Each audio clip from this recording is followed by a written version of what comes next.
আসসালামু আলাইকুম, শুভ দুপুর। সবাই কেমন আছেন? আশা করি সবাই অনেক বেশি ভালো আছেন। আজকে একদম নিজের রান্না আর কত শেয়ার করব, আজকে আর রান্না শেয়ার করছি না। আজকে ভালোবাসার ডালাটাই শেয়ার করছি। তো এই ডালাটা যারা ফেসবুকে সবসময় থাকেন বা সবার প্রতিনিয়ত ব্লগগুলো দেখেন, লাইভ দেখেন, তাদের জন্য একদম পরিচিত। তো এই ডালাটা আমার জন্য আজকে এসেছে তনিস কিচেন থেকে। তো আপুর যে পেজ আছে ওই পেজে এত এত রিভিউ দেওয়া হচ্ছে, বা সবাই সেলিব্রিটিরা যারা আছেন তারা এত এত এই প্রশংসা করছেন খাবারের। তো একদম মানে প্রশংসনীয় একটা পেজ বা প্রশংসনীয় একটা খাবারের ডালা বলা চলে, একদম ভাইরাল বলা চলে যে এই ডালাগুলো এখন অ্যাভেলেবেল সবাই নিচ্ছে। তো আমার বাসায় একটা ছোটোখাটো জন্মদিনের অনুষ্ঠান ছিল। যারা আমার ব্লগগুলো দেখেন বা ভিডিওগুলো দেখেন তারা তো প্রতিনিয়ত জানেন আমার বাসায় হিউজ পরিমাণে রান্নাবান্না হয়।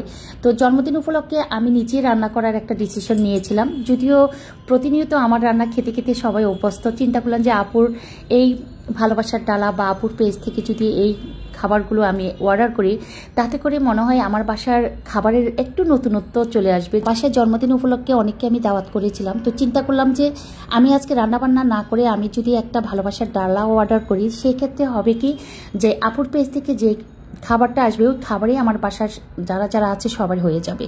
আসলে কোনো অকেশন থাকলে আমরা ম্যাক্সিমাম চলে যাই রেস্টুরেন্টে, আর রেস্টুরেন্টে না গিয়ে যদি আপুর পেজ থেকে আমরা এভাবে অর্ডার করি, আপু এত সুন্দর করে সাজিয়ে পাঠাই।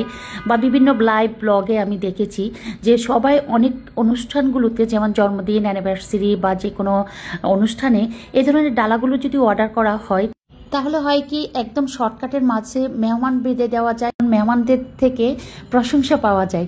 তো আমি তো অর্ডার করেছিলাম এবং বাসায় যারা ছিল তারা খেয়ে খুবই মানে প্রশংসা করেছিল আপুর এই রান্নাবান্নার। আর আপুর পেজের যে রান্নাবান্নাগুলো আপু একদম ডাইরেক্ট লাইভে এসে উনি ন্যাচারালভাবে রান্নাবান্নাগুলো শেয়ার করে। এই জন্য আমার বেশি ভালো লাগে যে উনি যেমন, আমরা যেমন বাঙালিরা যেভাবে রান্না করতে অভ্যস্ত, যেভাবে সুন্দরভাবে ইউনিকভাবে আমরা একটু রান্না করতে পছন্দ করি, একদম সেভাবে উনি সরাসরি লাইভে এসে যে রান্নাবান্নাগুলো শেয়ার করে এবং সবার অর্ডারগুলো নেয় এবং সুন্দর করে সাজিয়ে যে কোনো অকেশনের জন্য, যে কোনো অনুষ্ঠান থাকলে জাস্ট মনে করে একদিন আগে অর্ডার করলে হয় কি ওনারা একদম সুন্দর করে সাজিয়ে গুছিয়ে আপনি যেভাবে চাইবেন সেভাবে দিয়ে যাবেন। তো কারো যদি এভাবে বাসায় রান্না করতে অভ্যস্ত না হন বা অলসতার জন্য রান্না করতে না পারেন বা টাইম না পান, তো সেই ক্ষেত্রে একদিন আগে অর্ডার করলে ওনারা এভাবে আমার বাসায় যেভাবে দিয়েছিলেন এইভাবে সেমভাবে দিয়ে দিবেন। আমি এর আগেও কয়েকটা অনুষ্ঠানের জন্য আমি আপুর পেজ থেকে এই ধরনের ডালাগুলো এনেছিলাম।